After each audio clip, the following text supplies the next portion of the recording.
What's up, everybody? Welcome to another episode of the Red Room Podcast. I have the great pleasure today to introduce you to Ed Lambert, or I call my Uncle Ed. What's up, dude? It's nice to see you, man. Nice to see you too. The Red Room. I'm like wondering where Sammy Hagar is. Yeah. Anyways. Yeah. Anyways, no, it's great to be with you. It's great to be with you, and just looking forward to spending some quality time, man. Yeah. No, my Uncle Ed and my dad, who was on a previous episode, were like best friends. Still are to this day. Actually. Yeah. You know, let's kind of, so Uncle Ed. So how'd you meet Dad? So we met. So I'm a Gemini, right? So I get to do two things, right? So I'm a banker and I'm also a guitar player. Yeah. So those are my two things. You know, like your mom is, your mom's a mom and she's a singer, right? Yeah.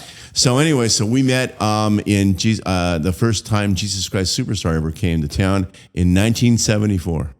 Wow. And best friends ever since. We were joking that, it was, the way the theater operates, right? Yeah. So he was like the only guy in the cast that was straight, and the other guys in the band were straight. So all of us like hung out and had a good time, and we're dating all the girls and having fun. Yeah. So that's how we met. Yeah. No, that's cool. Yeah. It's fun. And then Paul and Mark grew up, hanging out with your kids too. So yeah. That's kind of fun to see, like, your best friend, you guys like in the kids. They're wondering when they get to see you again. So I know we'll have to do. By the way, my 70th birthday. Yeah. Is on May 31st. Okay. Yeah. So be there. Yeah. Okay. My band is playing at Bogey's Pizza. It's going to be a huge bash. Our bass player 3 days before me. So double birthdays. There you go. At Bogey's Pizza.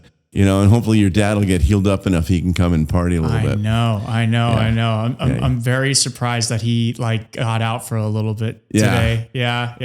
He's just been sleeping downstairs on the couch. Poor guy. Yeah. Has he been using my caftans? Yeah. Oh, good. Yeah. And then he's got these tubes that plug into this this water filter ice thing that's pumping cold water through him, and everything. He's just sitting there. Yeah. The bionic man. Yeah, seriously. So Uncle Ed, so you are you're from you originally from here, born and raised. Where'd your family start? Well, from? it's a great question because I'd like to think that we're kind of like the quintessential American story, right? So my mom and dad, they moved here because they felt that where in Europe it's still a lot of class system kind of stuff back then. Yeah. They felt that they could come here, and they really felt it was the land of opportunity, which it was. So kind of a Horatio Alger thing. They arrived with $600 in their pocket, and by the time they go into the next world, they're extremely, extremely well off, and everything worked out great. And so, but me personally, so I was born in New Jersey, and then 3 months old, we moved back to Belgium. And then my dad said, no, this is not working out. We need to come to the States. So I actually have the immigrant experience because I only spoke French when I came here. That's so cool. Right. And so then, I'm an American, but I'm also an immigrant. It's got Gemini thing again, right? Yeah. Things. And so, so grew up in Sunnyvale. So when it was orchards, saw the whole metamorphosis from Sunnyvale and into, in the Valley of Heart's Delight into Silicon Valley, which I hate that name, but what are you going to do? Yeah. But so, and, kind of grew up with it, went to school here. Your dad and I went to school together as well. So just kind of, got my 2 degrees here. And just literally, I think, was involved in some form of banking or some other kind of lending or even doing private practice for 42 years. Wow. And so I kind of saw so many different things, Yeah. And then right across the street from us were the Wozniaks. So Steve is like my big brother. What? And the Woz, right? And his little brother Mark, my son Mark, is named after him, except for the fact that because my wife is from France, it's Mark with a C versus Mark with a K. Gotcha. But yeah, so grew up with those guys. Wait. So what was that? What was that like? I mean, did you see them like building the computer? Yeah. Oh yeah. Yeah. So you literally were right across the street. It was literally, so the thing was that crazy cool. So there was this home computer club. Okay. And Steve, so they called the two Steves. So Woz versus Steve Jobs. Yeah. So Woz says, "Hey, I've got this really cool Apple One," and they love the Beatles, so they called it an Apple. And so, in fact, the first logo shows an apple falling on Newton's head, like he was sitting underneath a tree. Yeah. Right. Yeah. So anyway, so they build the first one, and they began to get orders for that, and then they started competing with different companies, et cetera. And the stroke of genius that Woz did was he figured out that you could take off he created the Apple II, you could take the top off of the computer and put cards in. The different kinds of things for programming and different kinds of things like that. And it's revolutionized everything. And then for Woz, it was like, he was an artiste, he just loved doing it. But Jobs was a visionary, and he saw the total potential in it. And the rest, what is it now? The biggest company in the world? Yeah. Always in somebody's top 5. Wow, that's so cool. So would you go over into the garage and be like, "What are you working on? Like, what's this?" Like, actually, no. We just kind of we kind of kept to ourselves, but we knew what was happening. Yeah. Right. And then the thing was that in our neighborhood, everyone's dad was either a double E or a lawyer, or and so Woz's dad was encouraging them a lot because he was like a highly placed guy over at Lockheed. So he, and it was like, and so there was a lot of encouragement from parents to just, kind of be creative and do our thing. So that was his thing. That's so cool. Yeah. And to this day, he's still, he's Woz. I mean, I told him once, I said, dude, you're the only guy I know who has a street named after him, who didn't die in a war or win a Super Bowl. Yeah. And so Woz Way, which is right next to the Tech Museum, that's named after him. Whoa, that's so cool. Yeah, isn't that kind of neat? Like you gotta just the history. But here's the thing, okay? Like starting to get into some of the things of the things that I saw. So when I'm getting my MBA, I started work Santa Clara, right? At Santa Clara University. Go Broncos! Yeah. It's not red though; it's burgundy at Santa Clara. It's burgundy. Burgundy. Yeah. Anyway, so so there we were, and Mark, his brother, locked himself up in a room and just mastered every nuance about a computer. And so back then, the big computer store was called Computerland, right? Really? It was just Computerland? It was kind of like a Fry's. You kind of walked in, no one paid attention to you or anything else. Yeah. So what Mark did was he created a store called Computer Plus. And what he wanted to do was to make sure he had experts there that could work with the people coming in. Mm-hmm. Okay. And so people would walk in there and, they would be treated like, first class citizens. And it was kind of like, and it was, as far as I was concerned, because Steve Jobs was always looking for things. Yeah. The model that Mark Wozniak did for Computer Plus became the model for the stores you see today. So the exact same kind of a thing where you walk in, you're greeted, you have people there who really are experts in what they do. Yeah. So yeah, that came out of Mark's brain. Wow. That's so cool. I'm like a big history buff, kind of like Dad. So I just love and hearing. And the sister Leslie's in the middle was probably the smartest of the three of them. Yeah. That's awesome. So anyway, so there I was, got my MBA, and decided to go into banking. What was that like? What kind of led into you going in there? Because you're doing music and you're doing the musical theater stuff, right. like that. What led to banking? Well, for one thing, it was you kind of discover that if you're going to be a musician, you really have to be open to starving to really make it. I mean, like you look at any band, okay. And I don't know that there were too many of them that weren't starving at one point or the other. Yep. Probably the only notable exception would be Lindsey Buckingham, who grew up in Atherton. Yeah. Right? Yeah. But Lindsey had, we saw a couple of his bands when he was coming up. But the thing was that, when you're raised by folks from Europe are very practical. And my father's a double E. And so what the funny part is that my mom wanted me to go to a college prep school. My dad didn't want me to go. So he thought he would fool my mom. And he said, okay, if you want him to go, you have to get a job. And she did. And she became the recognized authority on letters of credit international in the entire Bay Area. Wow. And she started, and a lot of the bankers who were really successful and really moved up are people that she trained. So wow. I remember one day I met her manager, Don Nager, and he goes, Ed, you're probably not going to get rich being a banker, but you're going to make a damn good living if this is what you decide to do. And it actually worked out way better than I ever thought it would, because what happened was that after a while, banks began to evolve and the rewards became more and more and more. And I'll tell you what I mean in a minute about that. Yeah. But so first gig was B of A. And that was back when Apple was young, AMD was young, all these different companies, you could see them kind of like coming up. And then I decided, after I was working at B of A for a while, I decided to go into business for myself, which was a great learning experience. Lost my ass, but you also learn about timing, because one of the products we had was a software program that, in conjunction with your furnace, would make your furnace like 85 to 90% efficient, where in reality back then in the 80s, furnaces were maybe 30%. And the irony was, if we had done it in Colorado, I'd buy the Red Room because that's how much, and it would have worked there. But we were too far ahead of our time here, right? Wow. So you learn about, but you know what? What I did was, I also, while I was there, I ran companies, I learned about payrolls, I learned about working with banks, and I developed the empathy for entrepreneurs that really helped me out when I started working with all the other different banks. Yeah.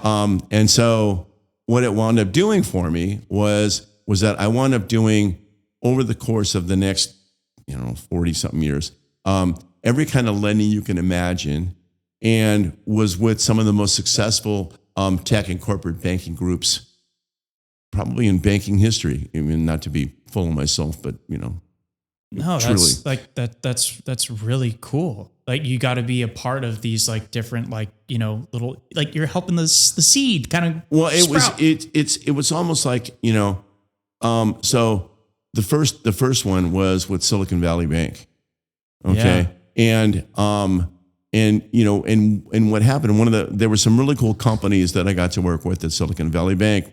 And, I put a bunch of them in front of you there with a list. So yeah. I'm going to tell you about, two of them, right now. So the first, a couple of them, because I was able to do hybrid deals. So I did tech and I did corporate, right? So one of the deals I did was, we wrote the first deal secured by deeds of trust on the homes for the founders of Cisco Systems. Wow. No big deal. It worked out. No big deal. It worked out. Yeah. But the problem was that back then, a big innovation hadn't happened yet. But what we invented at SVB was the concept of a warrant. So a warrant is, okay, I'm going to lend you. So you're an investor-backed company or not, but your company is worth a certain amount of dough. Yeah.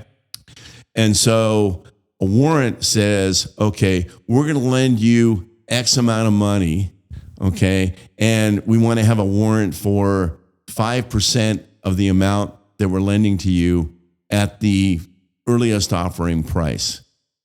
So that's what a warrant does. And what you're basically doing is that you're planning, you're also looking at a company saying, okay, I'm going to take a bigger risk for you, but I'm going to go on the upside with you. So the first company that we ever did that was ever a warrant was called Sybase, which was a data management company, and it got bought by SAP. So worked out. Yeah. It worked out. Yeah. But on the other hand, I also did, you're familiar with Metro, the newspapers all over there. Yeah. I did them too. Wow. So, so it was really exciting time, because, you could work with some startup companies, you could work with companies that were like getting more established as time went on. But it was an exciting time because we were the only game in time at the time. Back then, in the 1933, in the mid to late 80s, banks shied away from doing tech. And so the guys who founded SVB said, well, if everybody's running away, it's the future. Everybody's going to run away. Yeah. Let's go. Interesting. So then you guys were the only ones? We were the only ones. Wow. And so literally to this day, okay, if you're a tech banker from that generation, or a corporate, but mainly on the tech side, I would say 90+% of every tech banker learned their trade at SVB. Wow. Yeah. And it was this incredibly creative time. And I mean, sit there and think, I was part of the group that invented the warrant. Yeah. And then the people who ran SVB invented the bonus. Like the bonus, like at the end of the year, you get a bonus. No one ever did that before either. Really? Yeah. But, at the end of the day, when when you're working 60 hours a week, they kind of figured, well, I got to give you something. Yeah. So you don't mutiny. Whoa. So they gave it. Yeah. So they created the bonus as well. What? So that's so cool. That was like random facts, but like so cool. No, but you know what? And the thing was that, you worked and you worked and you worked, but you just loved what you did. Yeah. And you began to realize, I remember after I left SVB, I was talking one day to Roger Smith, who was the founder. And I said, man, think of the hundreds of jobs we've created. And he goes, thousands, Eddie. We created thousands. Okay. I'm cool with that. And you sit there and you say, okay, well, if you're a musician, how do you equate this? Well, a deal is a song. Mm-hmm. It's just a different work of art. Mm-hmm. And that's kind of the way I looked at it. Yeah. And it worked out pretty well. Yeah. So after that, I went into what's called a different form called purely asset-based lending, where all we did was looked at receivables. And one of the notable things that came out of that was we're looking at this company and we're looking at the balance sheet, and everything was really pretty ugly. Yeah. Okay. But we also saw that, and this was like in the early 90s, where $10 million was like, it meant it wasn't like, a rounding error. Yeah. And so we had this company, and we looked at it and we said, we'd like to lend you, on these receivables, but we need to know that we're also, is there a there? And the guy pulls out a letter, an offer letter on the letterhead of one of the premier companies in the Valley, offering them $10 million for their IP, for their intellectual property.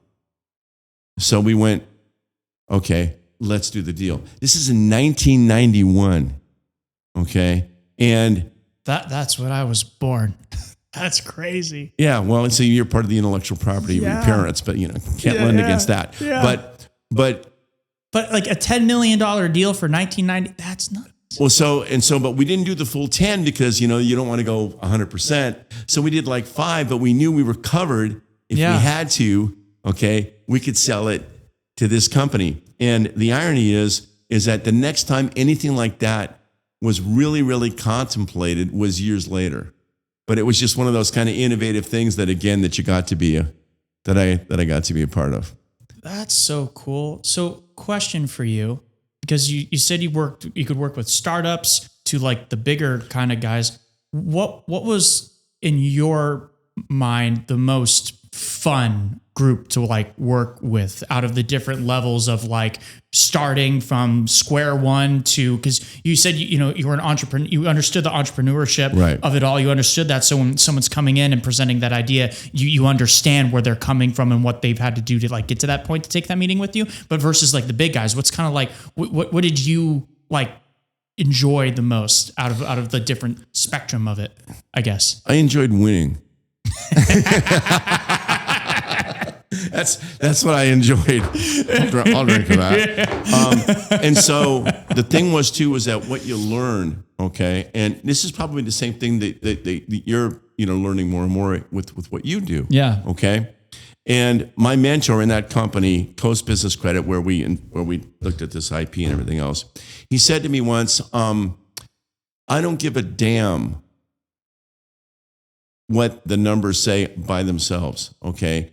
If you look across the table, okay, at this person and you can't shake hands with them and trust them, walk away, right? Walk away. And so the fun part was, really finding out, this whole kind of an idea of, and each one of them has fun parts to it. I mean, if with a startup company, you're helping them because you're helping them grow, and you're working with them and maybe introducing them to some potential investors, some potential deals, or different service providers. And then as they grow and they get older, and bigger, then it starts to become more and more like, wow, okay, I'm helping these companies, and I'm helping them to grow. And then like the ultimate win is when you take one public. Yeah. And we, and the thing was that as the industry evolved, there became more and more of these companies that went public.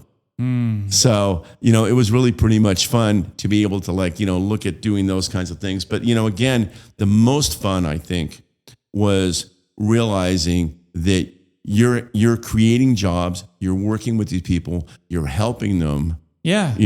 And, you're kind of like, you're not saving lives like you're a doctor, but you kind of are, because what you're doing is you're providing the means. And what I learned also then was it wasn't just about lending them the money.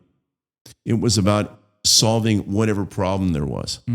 So what I began to develop even back then as a young man, and to this day that I think that works for me is, tell me what the problem is.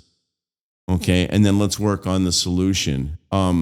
And, I like to joke saying, I'm not the smartest guy in the room, but I do have a genius level of common sense, which makes no sense whatsoever, because common sense, you're supposed to have common sense.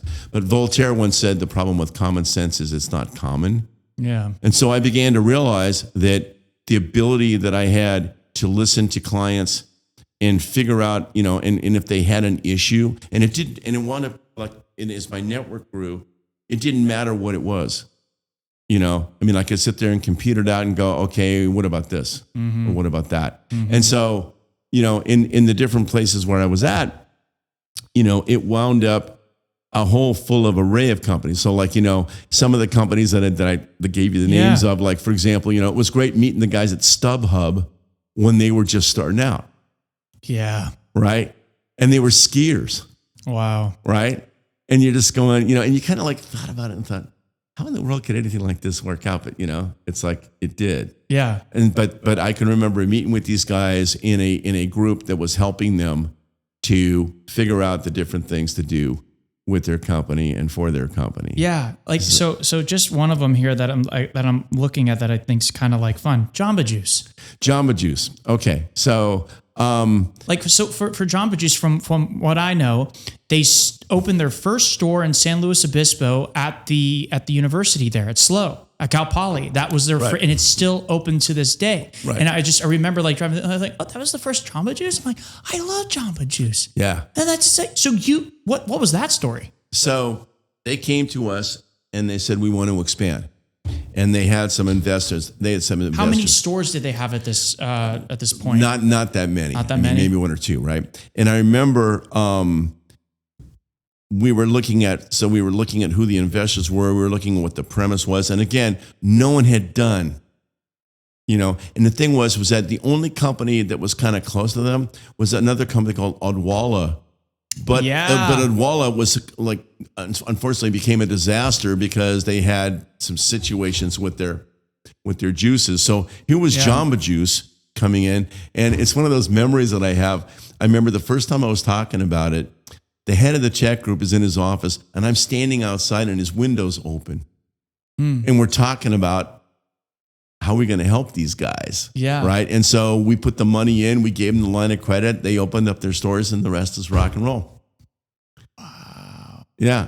And it's kind of like, you see them everywhere. They're great. Every time I see a Jamba Juice, I go in and get it. I love it. Well, now you can look at those little grass wheat shots. Have you done one of those before? The wheat shots are energizing, man. Yeah. So every time now you look at a Jamba Juice, you can say, damn, that's my Uncle Ed. Seriously though.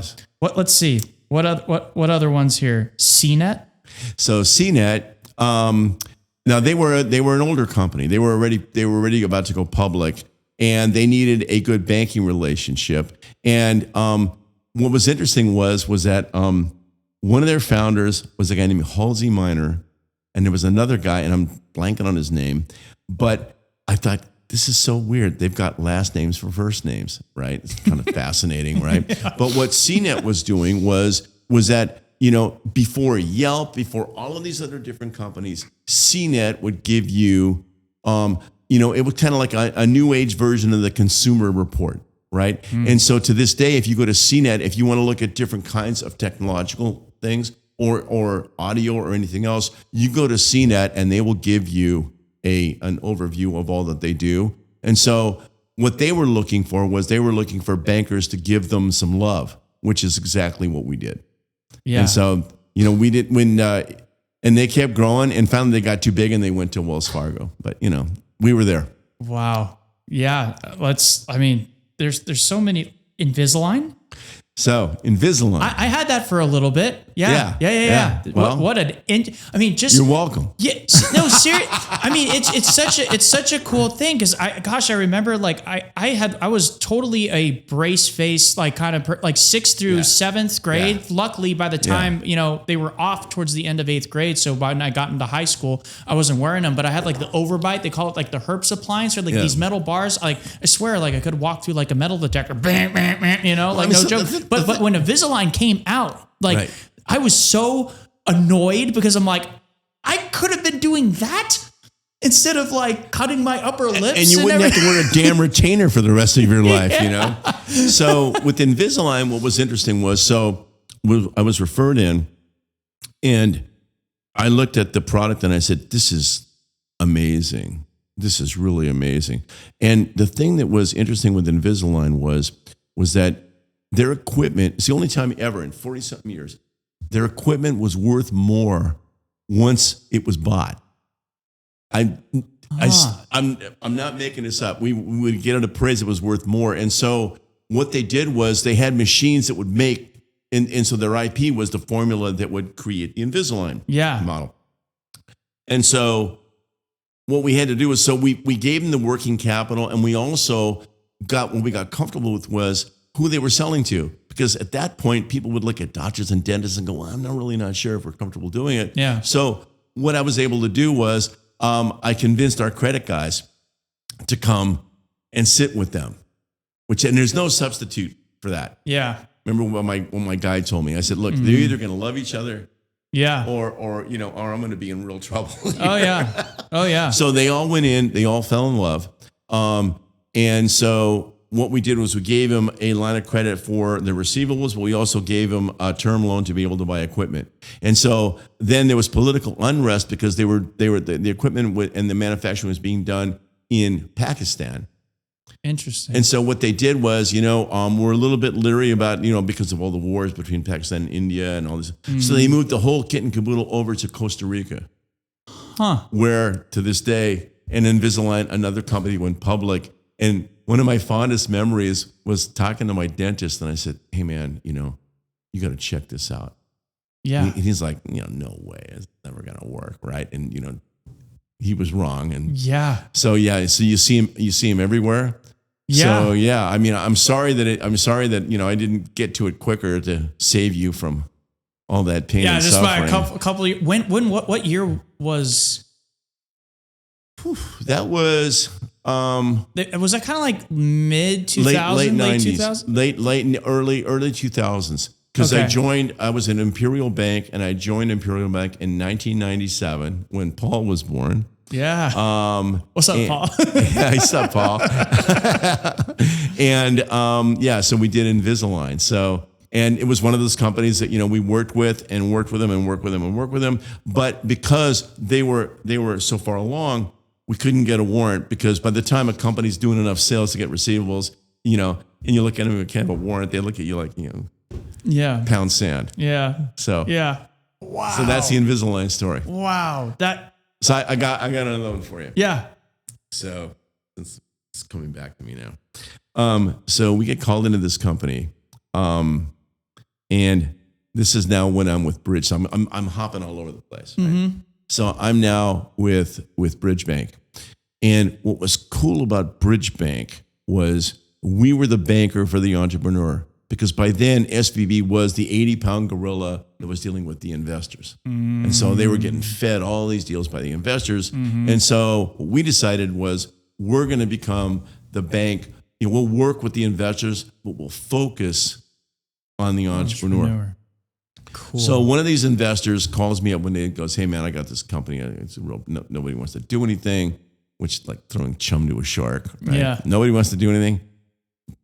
Bring it on. Bring it on. So bring it on. So, and we looked at the company, and the investors were tired. Their bank wanted nothing to do with them. And the other banks, because the investors wanted nothing to do with it, nobody wanted to play. Mm. But we looked at it and said, you've got amazing receivables. Your receivables are ad companies. There's no better receivable out there, because you learn all the hierarchies about different receivables, right? Mm-hmm. So we looked at the receivables and we said, tell you what, we'll give you a $10 million deal. And we'll make it no covenant, because, you guys, you don't need covenants, but this, this is the kind of a deal where we said, if you fund the receivables at some point, the first thing ideally is it will make up for whatever losses there are. Mm-hmm. Right. Mm-hmm. And the goal is obviously at some point, you're going to be able to overcome that and become profitable. We looked at this company and said, I don't know if it's ever going to be profitable, but there's no way we can lose, because these receivables are so great. Yeah. We did the deal, $10 million, saved the company. And every time you listen to Pandora, you can thank your Uncle Ed. Like Pandora Radio, the online. Yeah. Weren't they over in Scotts Valley too? Yeah. Dude, what? Yeah, and San Francisco and everything. And we took them public. Wow. And then when they went public, they went with Morgan Stanley, but they said, look, we love you guys. Yeah. Will you stay with us? That's so cool. Right. So, and so we go to some of these conferences. Yeah. And some of these people were there from Pandora, like, oh, thank you for saving my company. Wow. Yeah. That's so neat. So you're talking about, what are the funnest things? Saving a company is pretty up there. Yeah. Yeah. And winning. Yes. Yeah. And winning. Yeah. And winning. Yeah. Winning. Yeah. Winning is the only thing, and because in banking, it's like, no, you got to win. Yeah. No one believed in them. And you guys came in and just saved the day. No one. And as far as I'm concerned, probably even to this day, most banks wouldn't know what to do. Maybe one or two of them would. Yeah. But the thing was that we liked the people that were running it. We loved the kind of receivables they had. And every instinct said, look, if worse comes to worse, okay. But the problem with the whole model is that, and this now is in your mom and dad's realm, okay. Mm-hmm. They're dealing with BMI, mm-hmm. right? And so the thought process was, okay, if we get enough ads, okay, the fact that we're getting raped over the coals mm-hmm. by BMI, mm-hmm. for the fees, and I'm hopefully I'm not sure if it ever reached that point where it would really work itself out. Yeah, because now you've got Spotify, you've got these other companies that are doing very similar things. Apple with Apple Music, yeah, they all got them now. Yeah. But so for Spotify, one of our investors. Had a big position in Spotify, a company we're working with on the investor side. Can't name them. But what I can tell you, again, about winning is no one wanted to touch this investor company. It was a publicly traded company, so it wasn't like a VC. Yeah. Okay? So they were dependent upon their shareholders. And they were into edutech, and they were into stuff like Spotify and a couple of other companies. I'm blanking on the name right now. Anyway, long story short, no one wanted to do the deal. And on my birthday, we closed the deal with these guys. Wow. Right? To give them a line of credit. And things were rough for a while. But then they sold Spotify for like a humongous sum of money. And so they called us up and said, we want you to know that we sold Spotify. We're all paid off. And we've got... Wait, Spotify or Pandora? Spotify. Spotify? Yeah. Whoa. Yeah. I'm a musical bigamist. Yeah. So anyway, long story short, they called us up and said, because you were so good to us, all the money we made, we're popping it into your bank. In a checking account. That's winning. Yeah, it was, yeah, that was cool. That was one of the really good ones too. And you know, the more I think about it now, it's like, yeah, the real fun part of this whole journey in the Valley is, you know, if you were there and you helped make a change, right? It's like Rob Fernandez. You know Rob Fernandez. Yeah. Rob Fernandez worked with a really cool startup called Netflix. It worked out pretty well. Yeah. You know? Yeah. We worked with Amazon. I mean, so many of these different companies, and you sit there and you think about, you know, where we all were and all these different things we did. And it is rather a source of pride that you realize that, you know, people, you know, they make jokes about bankers, you know, they don't want to lend you money unless, you know, you don't really need it. That's all, you know. Hogwash. Yeah. Yeah. To be politically correct. Yeah. Yes. Yeah. Yeah. Bovine excrement, I believe I was going to say. Yeah. But hogwash was fine. But banks lend money to people who they believe are capable of paying it back. And that's where the risk comes in. Mm-hmm. Okay? That's where the risk comes in because sometimes it doesn't work out. Yeah. Okay? And frankly, real bankers will tell you they hate losing even more than they love winning, and they love nothing more than winning, but they hate losing more than they love winning. Mm-hmm. And so what they do is they try and make sure that they're backing the right horse. Yeah. So let me kind of like touching on that. Let me ask you this, because, you know, you hear of, again, all these great companies that, you know, that just start popping up and you're like, oh, wow. Like, I think it's so cool. Like, you're one of a good amount of people that help birth all of these. Yeah. That's a fair statement. Isn't that like it's like cool, like surreal to be like, yeah, I did that. It is cool and surreal. And it's like writing a number one hit song. Like if you think about it, you like sure, like Spotify and Pandora and, you know, and Jamba Juice, like they were all like seeds, but essentially you were the water that like gave them the, you know, right? Sun, you know, we certainly helped. Yeah.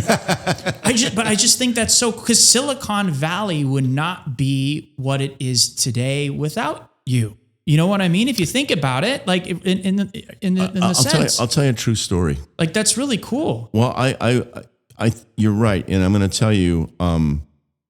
You know, people. One of the jokes that I have is I say, you know, people talk about that the only two sure things in life are death and taxes, and my response is, if you are a religious individual, you may not buy off on the fact that death is a certain thing. Yeah. And if you got a really good set of tax attorneys and CPAs, taxes may not be a certain thing, as we've seen from all these folks that are playing games. Yeah. But the one sure thing in life is that every company that was, is, or will be needs a bank. And not an AI bank. Yeah. An intuition-driven group of experts.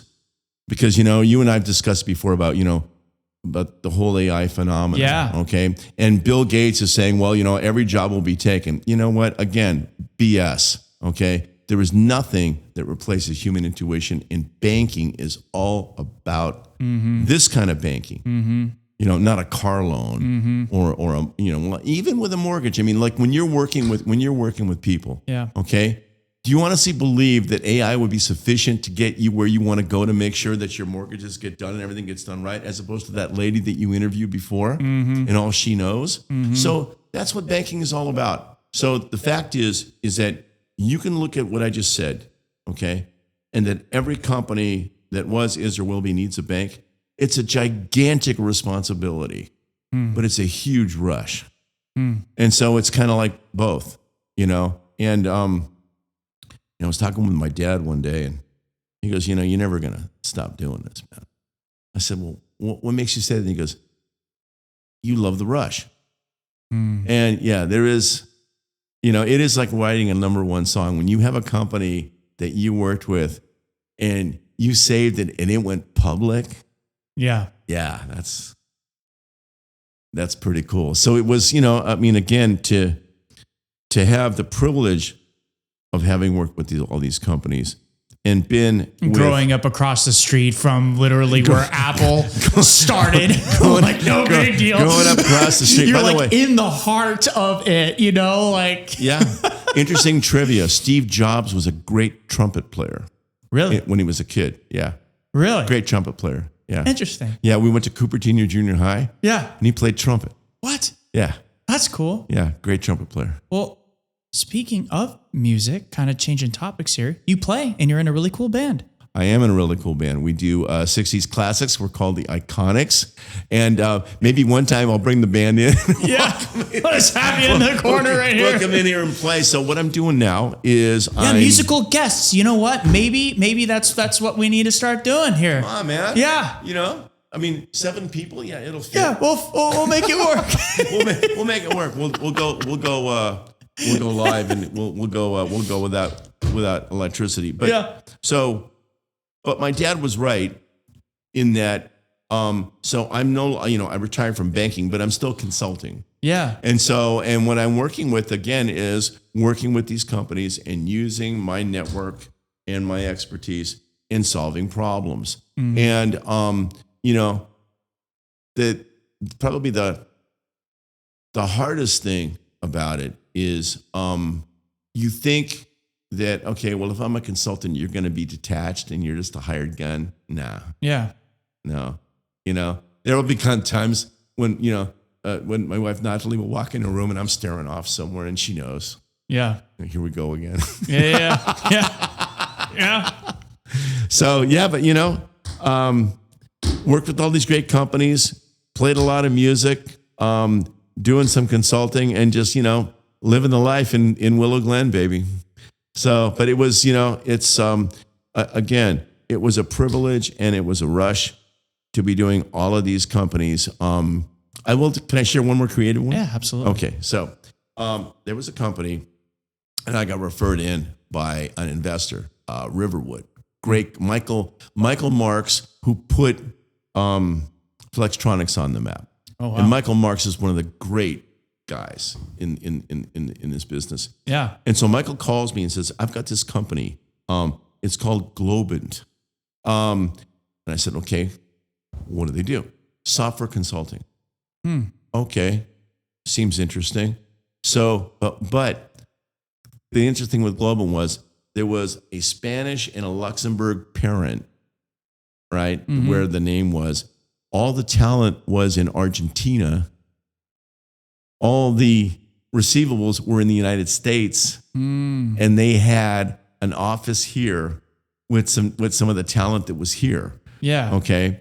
So what we did was we used a virtual data room. This is back, they didn't do things like this back then, but we did. And we used a virtual data room that pretended that the Argentines were in San Francisco. And it was a receivables deal, and the company's printing money. So you felt comfortable with the investor, felt comfortable with the fact they were profitable. Yeah. Great management, and great receivables. And we took that company public. Wow. But I mean, you sit there and you think about, and there were two things in my life I never wanted to see. One was how much it cost. Remember we all went to Disneyland? Natalie will never tell me how much that whole thing cost, but it was worth it. Yeah.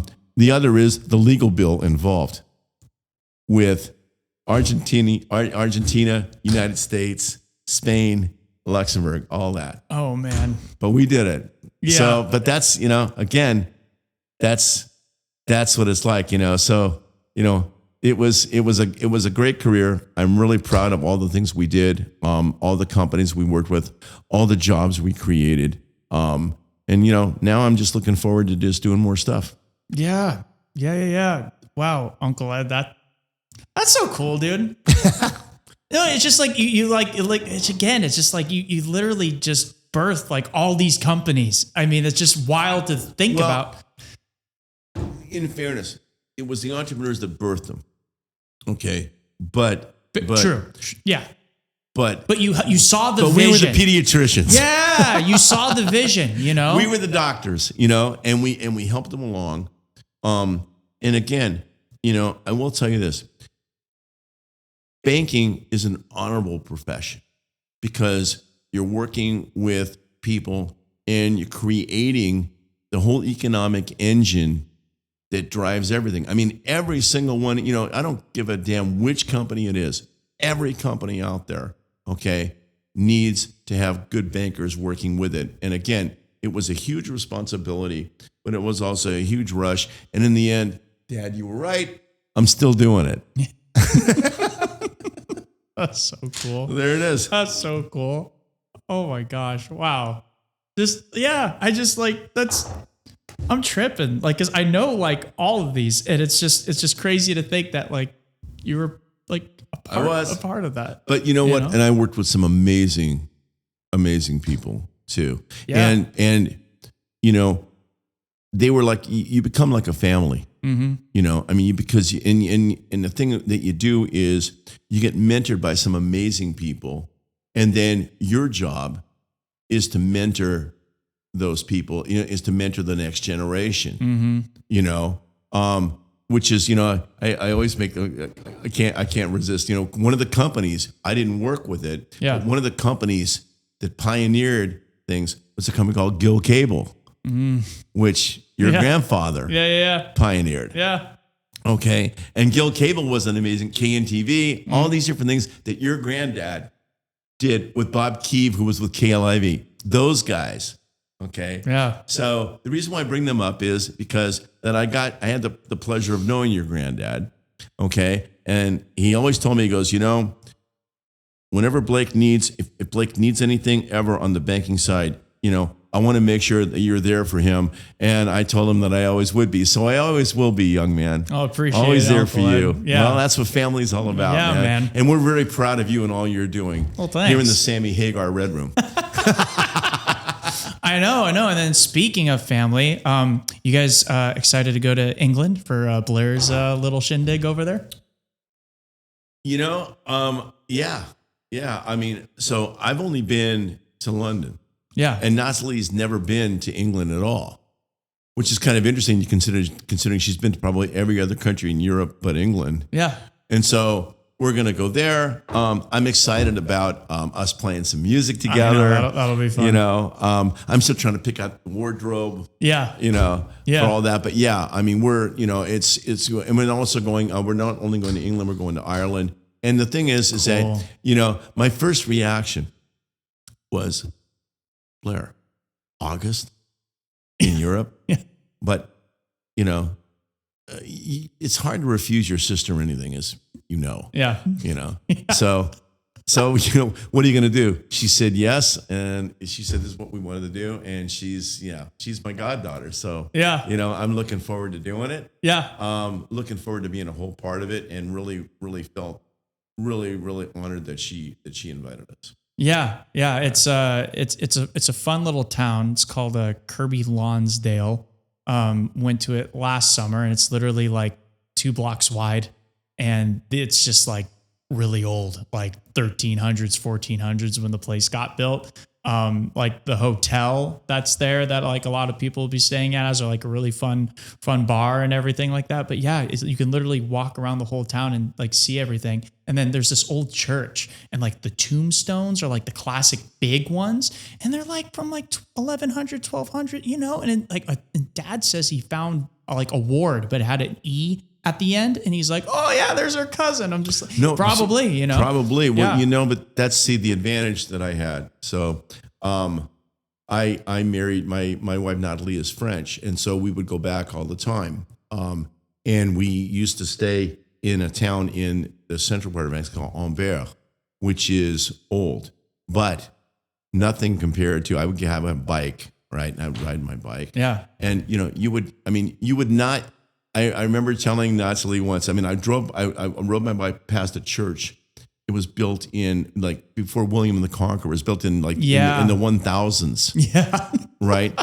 And then on the way up on this grade off to one side was a 40,000-year-old dolmen. Whoa. The Neolithic. Yeah. So, for us going to Europe and seeing England and seeing another version of the things that we've seen. Yeah. Because we've spent so much time in Europe. Yeah. We're very, very excited about it. Yeah. So speaking of, how did you two meet? What's the story? What's the fun story? You need another hour. Yeah.